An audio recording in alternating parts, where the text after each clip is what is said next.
Welcome back to the Barrel Talk Podcast. I'm back with another episode. The NBA is a crazy place. So I'm sitting here, just got done just watching second round of the draft. Me and Cole went live on YouTube, just a little pre-show of the draft, talking about our first round grades. And I'm sitting here just watching the draft unfold, and I'm just looking at the news that's like out there about the NBA, because the NBA offseason is just so interesting, ongoing, and it's going to be like that for the next month or so. And I'm looking at this and I'm just thinking about Boston, right? I'm about to go to bed and I want to get on and record. I'm just like, man, Boston is just, it's crazy to me. It's crazy to me because you have a world where Brad Stevens comes out and basically says they're not good enough as a roster. I'm like, I think Boston, and I know they're a well-ran organization, has made some bad moves this past season. Let's just start out with what it was looking like they were going into. Tatum Achilles tear. You go into the offseason, shit off Holiday, get off Porzingis, fix your books, right, for the future.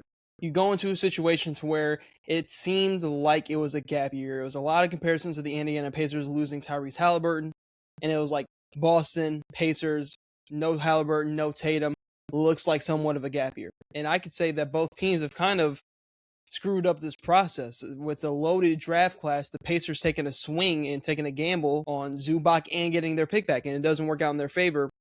Still get Zubac, right? You still get a good player and everything like that of that nature. But for the Pacers to have that bad of a year, you wanted to leave the draft with your pick and with something that you could help build around for the future. And I think any of those guys that were taken in the top four would have been good spots for Indy, but they don't. They don't keep their pick, and apparently, like, to say they kept their pick, they would have 5. Adding somebody like Keaton Wagner to that team would have been really, really nice for them off that bench. They don't go that route. They take the gamble, get Zubac, which is still a really good player. We'll see how Halliburton comes back off the injury next season and see where that goes. But for Boston, it's like you go into the season and you're like, man, Boston, gap year, whatever happens this year. Take advantage of the year. We'll look to get a better draft pick going into next year. That was the main thought. Everybody didn't think Boston was going to be a top number 2 seed out east. Everybody thought the Boston Celtics were going to be in this gap year phase where you're like, you see Jaylen Brown post All-Star break, like not really on the floor, same with Derek White, and there was possibilities of them moving Derek White at the deadline for a haul, right? At the time, I feel like Derek White's value has kind of been up in the air because he didn't really have that great of a year shooting the basketball. But that's stuff that comes with getting in higher usage, being more of a focal point with the ball in your hands a ton. Like, everybody went into the season thinking the Boston Celtics were going to be in a gap year, except for Jaylen Brown. Jaylen Brown said, I've never been the one. People don't think I can be the one on a contending team. Let me show out. Was in MVP races all year. And if Shai Gilgeous-Alexander didn't meet the game's requirement, Jaylen Brown would have been well within those talks for MVP with the season that the Celtics were supposed to have compared to the one they did have, with Jaylen Brown leading the way. No Tatum all year long except for the back half of the year, which I do believe kind of threw a wrench into things. With how good Jason Tatum is as a player, I do think it threw a wrench into things because everybody at the end of the year for Boston found their role, found their mojo, especially with Jaylen Brown being the number 1. Then you have Tatum come back, right? You go up 3-1 on Philly, and you blow it because you have no depth, no big man, and Joel Embiid. But it's cool because everybody in the world knew it was supposed to be a gap year. The Celtics overachieved this year in terms of the expectations going into the year. But for Brad Stevens to go out on the post-presser for just the season, off-season, everything else like that, where they're looking to go, and say the team wasn't good enough, I'm like, it was supposed to be a gap year. Did you really think that you were going to have Tatum off an Achilles, no Drew Holiday, no Kristaps, no Horford, and it was just going to be good enough to compete with New York, who beat you the year prior when Tatum got hurt? And you blew 20-point leads in those games? And you're saying the roster isn't good enough now. But you tore it down to better your books because you thought it was a gap year. But Jaylen Brown said, nah, I'm here. I'm going to prove I'm a number 1, and I'm going to show you all my value. Because everybody knows it's Jason Tatum's team. So we get through this season, I'm hearing these comments about what he thinks of the Celtics in the roster, and I'm just like, I'm just so torn because I'm like, one, you try to move Jaylen Brown, somebody you drafted, homegrown, somebody who's won a title for you, and was the Finals MVP winning the title for you. And you can say was the best player during the Finals run for that title. And it's like, you were in the Kevin Durant talks years prior. For some reason, I don't know. Because everybody sees what happens when you trade for Kevin Durant. Look at the Rockets. Went from the most fun young core in the league to, oh my God, we got to trade everybody in the span of 1 year. So it's like you get through those, win the chip, and then it's like, all right, bet. We have this gap year. Jaylen Brown played good. If anything, I'm even more confident in him being my number 2 because of what he just showed me as the number 1 this year. We're going to run it back, get some role players, and we're just going to compete out East, which is always wide open. As much as I'm a fan of the Knicks and how great they were these playoffs, the East is, to me, is still wide open. You know what I'm saying? So I'm like sitting here, I'm like, okay, going into the offseason, I'm like, man, Boston has a first-round pick still. We can add a young talent, maybe move off somebody like Derek White, possibly with his dollar amount and his value around the league to kind of help shape this roster. We've been wanting a good, solidified big man. And then they're willing to trade Jaylen Brown for Giannis, which, whatever, right? Giannis, top 5 player in the world. For me, personally, Giannis, I get Giannis being a great player. I want to have an honest conversation. Giannis is a great, great, great player. And I think he's going to do great in Milwaukee with a change of scenery, Miami with a change of scenery. For me, Giannis, you can say the Bucks organization, they won a championship, and then they haven't really been able to get back there due to injuries, coaching, whatever you want to say. Giannis is also a superstar that has not been healthy. Who's older, maybe aging out of his prime. And we're quick to throw Jaylen Brown in those trade talks for what? So you throw him in the trade talks, it doesn't work, he goes to Miami. They picked the Miami package, and I would have too, with the young talent and the draft capital and the pick that was at 13 in the draft, right? So now so now what are you going to do? You're going to bring Jaylen Brown back with open arms? It's a business, like, we understand that, like, we want you here, we love you here. But until the next star becomes available, am I just going to get thrown into trade offers again? You know what I'm saying? It's like Jaylen Brown's way too smart of a person.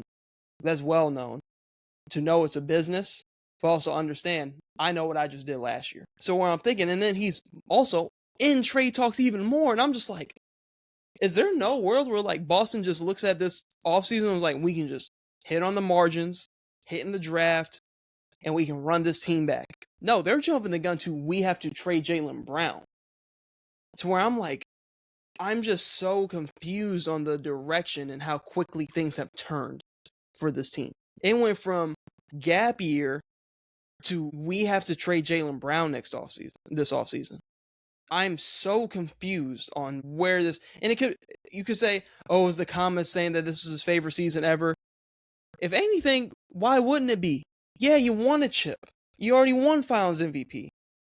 The main knock on Jaylen Brown was, can he be a 1?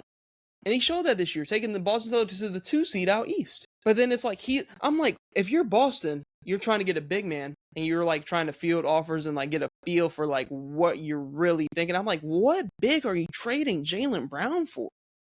What package are you trading Jaylen Brown for that's going to make your roster better?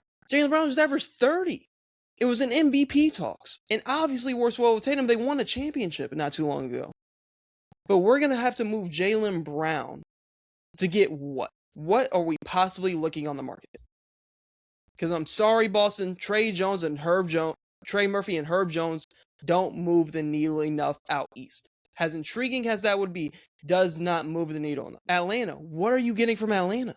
Double O, Nickeil Alexander-Walker? Does that push you above New York? Probably not. I'm just so confused on like how quickly the tables have turned for Boston in just a short amount of time, to where it's like, man, they went from gap year to, we have to trade Jaylen Brown to get better. And in my opinion, there's no team out here that is giving them a package where they are genuinely better next season without Jaylen Brown. In my opinion, that's how good Jaylen Brown was this year. What are you trade? You can trade him to Portland. What are you getting from Portland that's going to make you better next year?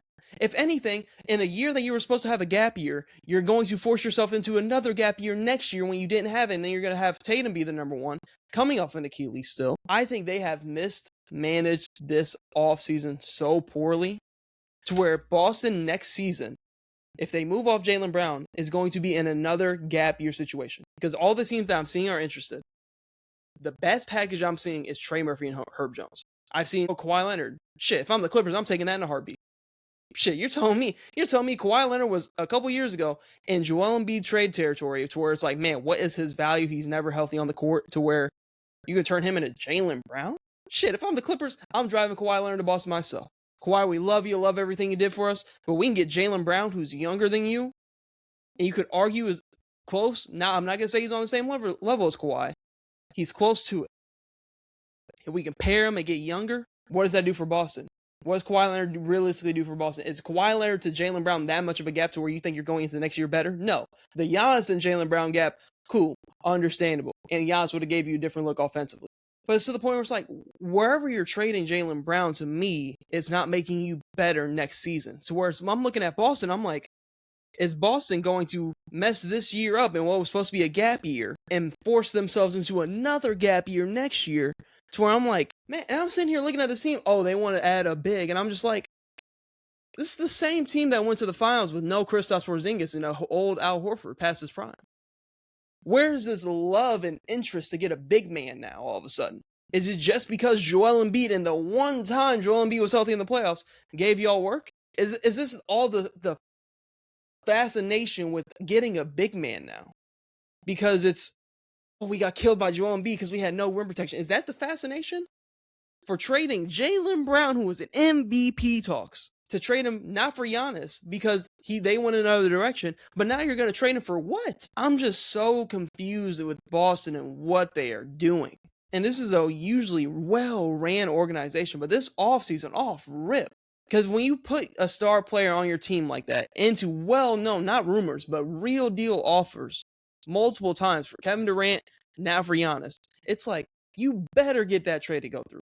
You better get that trade to go through. Because now you're in a situation now where you already threw him at Giannis, didn't work, and now we're just fielding calls for the rest of the league to try to see what fits our roster best. And what does? What big are you looking for? And then they're sitting here talking about some Derek White for Rudy Gobert.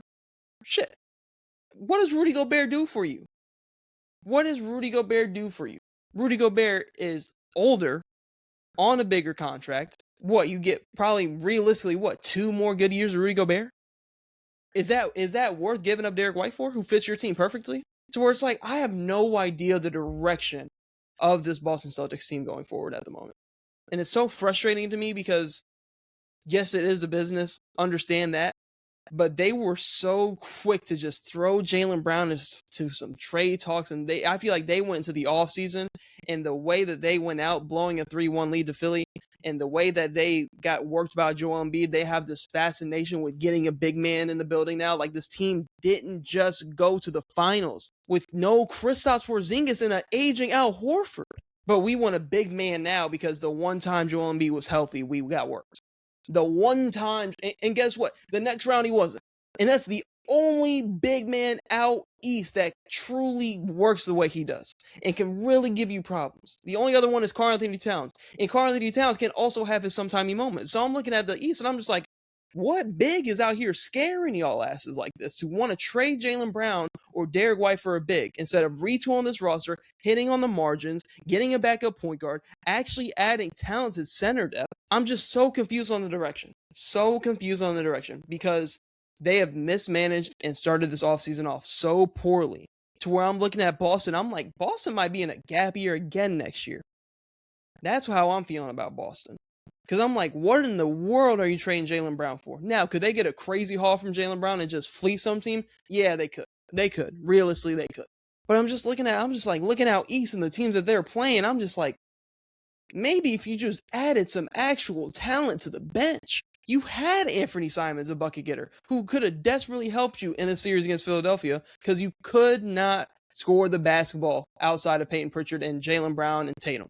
Nobody else on the entire roster is creating their own. But you traded for Vucevic, who was getting DMPs. I think Brad Stevens has completely messed up this offseason for the Boston Celtics. And I'm scared because I think Boston's going to go into a gap year next year.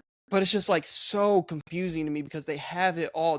I feel like they lost to Philly and we're just like, they lost it. They lost it.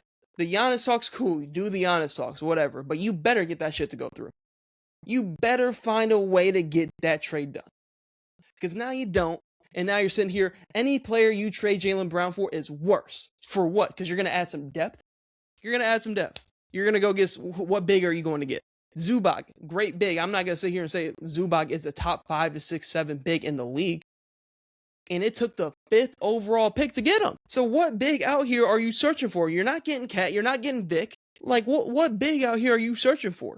You know what I'm saying? I had a lot on my mind about the Celtics, and I just wanted to just get on the pod and just kind of talk about the Celtics because I feel like they're an organization that's always well ran. But this offseason and the way they handled this season in general, crazy to me. Absolutely crazy to me. I thought the Anthony Simons trade was horrific. Getting Vucevic, who did nothing for you when you really didn't need a center like Vucevic. You get off Anthony Simons, who could have definitely helped you, has a shot creator, has a ball handler. Get off of him, and then you go into the offseason, and now we're about to trade Jaylen Brown for a worse player. And God forbid, don't trade him out east. You better send him west. You trade him out east to one of these teams, they're going to be better than you all for it. Guaranteed. You trade Jaylen Brown to the Hawks right now, they're better than you. You trade him to Detroit that needs a second option and just freed up money with Isaiah Stewart tonight in the second round. They're better than you. Those are two contending teams. Don't give me send them to Toronto. They're better than you. I don't care if you get Brandon Ingram and Emmanuel quickly back. They're better than you. Boston needs to take a look in the mirror and realize they messed up this Jaylen Brown situation. And if I'm Jaylen Brown, get me out of Boston.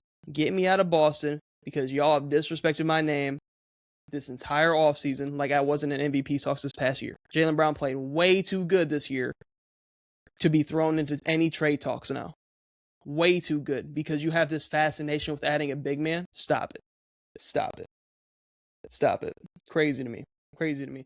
But that's all I have for this episode. I just want to get on here, rant about the Celtics and just because I feel like they have messed up this offseason completely. It's just crazy to me the path that they're on now.